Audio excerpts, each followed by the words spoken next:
벨기에 브뤼셀의 자벤템 국제공항과 지하철역 등에서 폭발이 발생해 30여 명이 숨지고 다수가 부상한 것으로 전해지고 있습니다. 네, 브뤼셀을 넘어 유럽 전체가 다시 동시다발적인 테러의 공포에 휩싸이고 있습니다.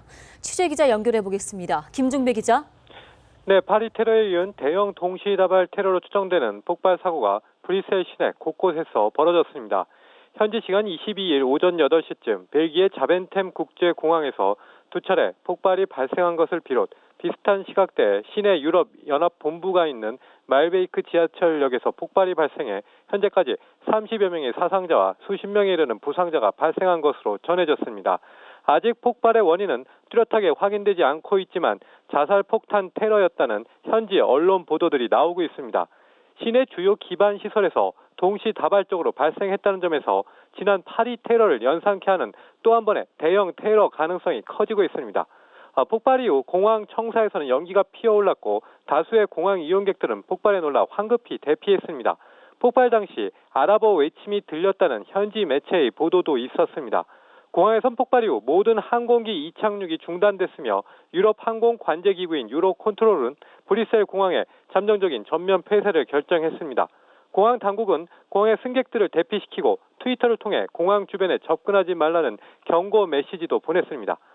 폭발 직후 또 브뤼셀 시내 슈만과 말베이크, 쿤스트 등 세 곳의 지하철역에서도 폭발이 발생해 15명가량이 숨지고 55명이 다쳤다는 현지 언론 보도가 있었습니다. 다만 이후 슈만과 쿤스트역에서의 폭발은 사실이 아니라는 후속 보도도 이어졌습니다. 말베이크역은 유럽연합 본부 부근에 위치한 지하철역입니다. 브뤼셀 당국은 폭발 직후 테러 경보를 최고 수준인 4단계로 격상시키고 지하철과 버스, 전철 등 대중교통 운행을 전면 중단했으며 주요 철도의 운행도 중단시켰습니다. EU 집행위원회는 직원들에게 출근하지 말 것을 권고했습니다. 자, 김 기자, 아직까지 폭발의 원인과 테러 여부 등은 확인되지 않고 있는데 벌써부터 파리 테러와의 연관성 여부에 관심이 쏠리고 있다고요.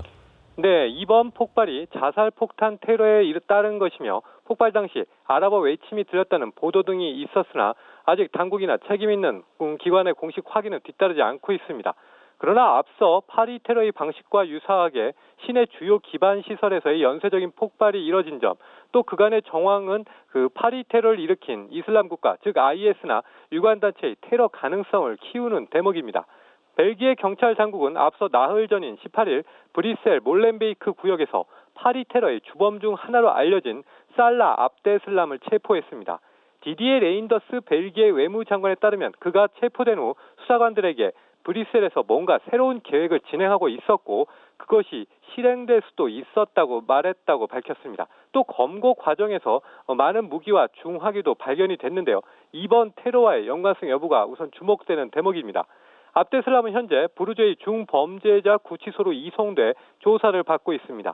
만약 압데슬람이 모의했던 테러의 연장선상에서 이번 일련의 테러가 이루어진 것이라면 또다시 IS 또는 그 유관단체가 유럽의 무고한 시민들을 타깃으로 소프트 테러를 실행에 옮긴 것이라 볼 수 있습니다.